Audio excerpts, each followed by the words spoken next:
Sekjen PDI Perjuangan Hasto Kristianto tercatat sudah 2 kali melontarkan pantun di depan 2 orang yang berbeda. Pantun pertama ini dilontarkan Hasto terhadap Ridwan Kamil saat menghadiri groundbreaking Monumen Plaza Bung Karno di Bandung pada Juni lalu. Kang Emil memang kaya prestasi. Majukan Jabar penuh karya seni. Pemilu akan digelar beberapa bulan lagi. Bacawa Pres Pak Ganjar ternyata ada di sini. 2 bulan berselang, giliran nama Menko Polhukam Mahfud MD yang juga mendapatkan pantun dari Hasto saat menghadiri forum diskusi pemilu yang disiarkan YouTube Kemenko Polhukam. Hasto sebut Mahfud sosok berintegritas yang lurus tegak. PDI nomor 3, pantunnya 3. Siapa yang tidak tahu Profesor Mahfud MD? Salah satu bacawa pres yang lurus tegak dan suka wedang ronde. Pemikirannya luas hingga beberapa dekade. Di tangannya rakyat semakin pede, saudara-saudara sekalian. Diberi pantun dari Hasto, begini kata Mahfud. Nah, ini kalau ini Pak suka goda nih. Ini teman saya lama. Sahabat menggoda orang tua. Goda-goda aja enggak apa-apa. Komentarnya berarti nggak apa-apa itu Pak? Iya enggak apa-apa dong. Keputusan gitu. Ini ada namanya kira-kira politik. Masuk dalam pertimbangan tapi itu Pak. Komentar-komentar dari Pak Hasto tadi juga. Itu ya saya catat semua lah. Sebagai sahabat semua kan 3. Pujian di balik pantun bisa jadi kode kepada sosok tertentu di bursa Cawapres Ganjar. Tapi yang jelas, bakal Cawapres Ganjar tampaknya masih dibahas bersama koalisi parpol pendukungnya, termasuk P3 yang mengusulkan nama Sandiaga Uno sebagai bakal calon wakil presiden. Tim Liputan, Kompas TV. Jelang Pilpres, Sekjen PDI Perjuangan rajin ciptakan pantun kepada sejumlah tokoh. Benarkah ini jadi komunikasi politik kode bakal calon wakil presiden Ganjar? Atau hanya sekedar seloroh politik? Kita bahas bersama analis politik Universitas Islam Negeri Syarif Hidayatullah. Ada Mas Gun-Gun Herianto. Mas Gun-Gun, para politisi sibuk berpantun. Selamat sore, Mas Gun-Gun. Nggak cocok ya sebenarnya ya. Tapi nggak apa-apa, langsung aja nih Mas Gun-Gun. Pantun ini, pantunnya Mas Hasto ini maksudnya untuk kode apa cuma seloroh, cuma jokes aja? Saya lebih melihat ini sebagai kode ya. Ini stimulus ya yang tentu akan direspons oleh pertama kekuatan real politik yang ada. Baik yang sudah menjadi bagian dari kongsi PDI Perjuangan ataupun bagi mereka yang berpotensi menggenapi koalisi. Kan masih ada juga partai yang wait and see kan seperti Partai Demokrat. Yang kedua tentu stimulusnya adalah bagi mereka sosok-sosok yang disebut namanya dalam pantun, dimention secara khusus. Seperti misalnya Ridwan Kamil, kemudian Pak Mahfud, Pak Sandiaga. Ini kan bukan nama-nama yang bisa dianggap enteng, mereka juga punya positioning. Dan proses sekarang ini kan belanja nama sudah masuk di daftar pendek, bukan lagi daftar panjang.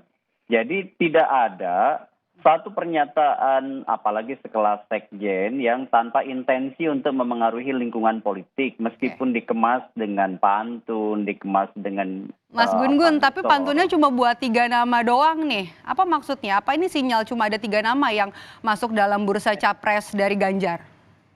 Saya melihat memang ada intensi, ada niat ya untuk memanggungkan 3 nama itu. Ya, antara misalnya Ridwan Kamil, tentu punya modal elektoral baik ke basis massa di Jawa Barat ya, kemudian juga punya pengalaman sebagai kepala daerah. Pak Mahfud MD punya personal branding yang bagus ya dalam konteks sebagai orang yang berpengalaman dan berintegritas gitu. Pak Sandiaga Uno itu juga pernah berkompetisi dalam skala nasional sebagai cawapres di 2019 dan sekarang ruang publisitas politiknya juga ada dan berpartai juga di P3.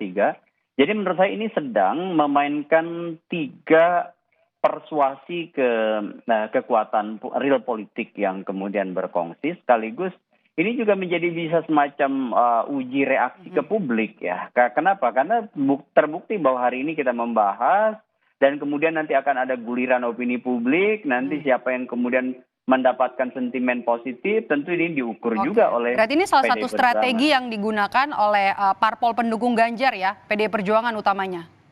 Pasti, ya ini adalah bagian strategi framing ya, sebagian strategi dari proses pembentukan opini publik ya. Ini yang kan bagaimanapun opini publik harus diuji.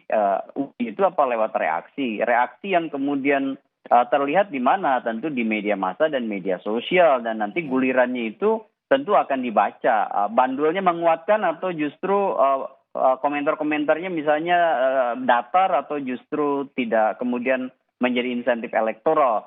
Tentu ya bacaan-bacaan faktor-faktor lain juga ada yang tentu sifatnya dibaca oleh elit jauh-jauh hari. Misalnya soal chemistry, soal cost of entry atau biaya masuk gelanggang pertarungan, soal faktor-faktor lain misalnya diterima atau tidak di kekuatan partai yang akan menjadi mitra koalisi, ya itu pasti sudah dipertimbangkan. Apa keuntungannya untuk parpol pendukung dengan pantun-pantun ini? Apakah ingin tes ombak elektabilitas ketiga nama ini, Mas Gun-Gun? Kalau pantun ini kan hanya semacam stimulan yang sifatnya mudah, karena apa? Ini kan pasti dengan easy listening ya. Gampang didengar, dan itu kemudian bisa memantik yang disebut dengan mungkin respon publik dengan cepat. Saya kemudian intinya sebenarnya lagi 3 nama ini kan mau disebut dengan cara istilah komunikasi itu namanya CPM, Communication of Privacy Management. Ini 3 nama udah mulai dibuka, tapi dengan cara pengamanan dibukanya itu dengan hati-hati. Misalnya lewat pantun, gimana reaksi publiknya, bagaimana reaksi kekuatan real partai politik menanggapi itu, dan itu pasti sebenarnya akan ada perbincangan-perbincangan di belakang panggung ya yang itu lebih pada bagaimana memadatkan menjadi kesepakatan. Oke, Mas Gun-Gun, apakah kalau menurut Mas Gun-Gun nih, apakah nanti model komunikasi seperti ini lewat pantun-pantun bakalan makin sering digunakan atau juga terus bakalan ramai sampai nanti pemilu 2024? Ya, pantun sebagai salah satu medium akan tetap menarik ya.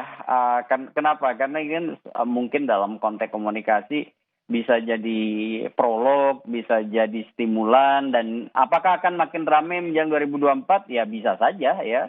Dalam konteks kampanye misalkan udah tradisi lama dipakai itu sebagai ice breaking ya. Ya kan, pantun misalnya dipakai oleh elit untuk memengaruhi sekaligus memersuasi, misalnya micro targeting, halayak-halayak yang kemudian didatangi ya dengan membangun keintiman, kedekatan misalnya dengan pantun. Kalau sekarang konteksnya kan proses kandidasi nih hingga 10 Oktober, maka proses itu ditujukan kepada mereka yang dipersuasi, mungkin ditimbang-timbang lah menjadi satu di antara calon atau bakal calon wakil presiden begitu untuk Ganjar Pranowo. Baik, terima kasih atas ulasannya sore hari ini di Rumah Pemilu. Sama-sama. Terima kasih analis politik dari UIN Syarif Hidayatullah, Mas Gun-Gun Haryanto telah bergabung bersama kami di Rumah Pemilu. Selamat sore, sehat selalu. Selamat sore, Maido.